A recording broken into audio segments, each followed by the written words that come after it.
ഓം മൂകം കരോതി വാചാലം പങ്കും ലംഘയതേ ഗിരിം യത്കൃപാതമഹം വന്ദേ പരമാനന്ദമാധവം. ആത്മഭാവങ്ങളെ, ഭഗവത്ഗീതയിലെ മർമ്മങ്ങൾ എന്ന പരമ്പരയിൽ ഇന്നത്തെ നമ്മുടെ ചിന്താവിഷയം പൂജകൾ കാര്യസാധ്യത്തിനല്ല. യജ്ഞേ തപസി ദാനേ ച സ്ഥിതി സദിതി ചോച്യതേ കർമ്മ ചൈവ തദർത്ഥീയം സദിത്യേവാഭിധീയതേ.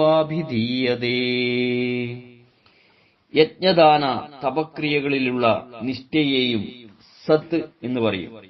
തദർത്ഥമായി ബ്രഹ്മപ്രാപ്തിയുമായി അനുഷ്ഠിക്കപ്പെടുന്ന സാധനകളെയും സത് എന്ന് തന്നെ പറയും. പ്രിയരെ, ഈശ്വരപ്രാപ്തിക്ക് വേണ്ടി ചെയ്യുന്ന ഓരോ കർമ്മങ്ങളും വളരെ ശ്രദ്ധയോടും ഭക്തിയോടും ചെയ്യേണ്ടതാകുന്നു. എങ്കിൽ മാത്രമേ നമ്മുടെ മനസ്സിന് വേണ്ടത്ര ഏകാഗ്രത ലഭിക്കുകയുള്ളൂ. ഏകാഗ്രതയാണല്ലോ ധ്യാനത്തിന് വേണ്ട പ്രധാന യോഗ്യത.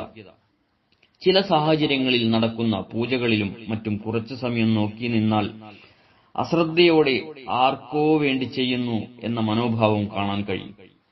ഇന്ന് മിക്ക പ്രവൃത്തികളും ആവർത്തന വിരസത ഉണ്ടാക്കുന്നവയാണ്.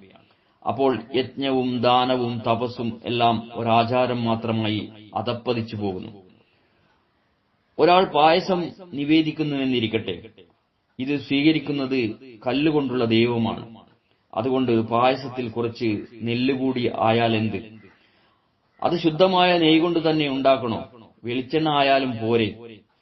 ഇങ്ങനെ താൻ ചെയ്യുന്ന പ്രവൃത്തിയെ താൻ തന്നെ അശുദ്ധമാക്കി തീർക്കുന്നു. പൂജയും പ്രാർത്ഥനയുമെല്ലാം നമുക്ക് ഇന്ന് കാര്യസാധ്യത്തിന് വേണ്ടിയുള്ളതാണ്.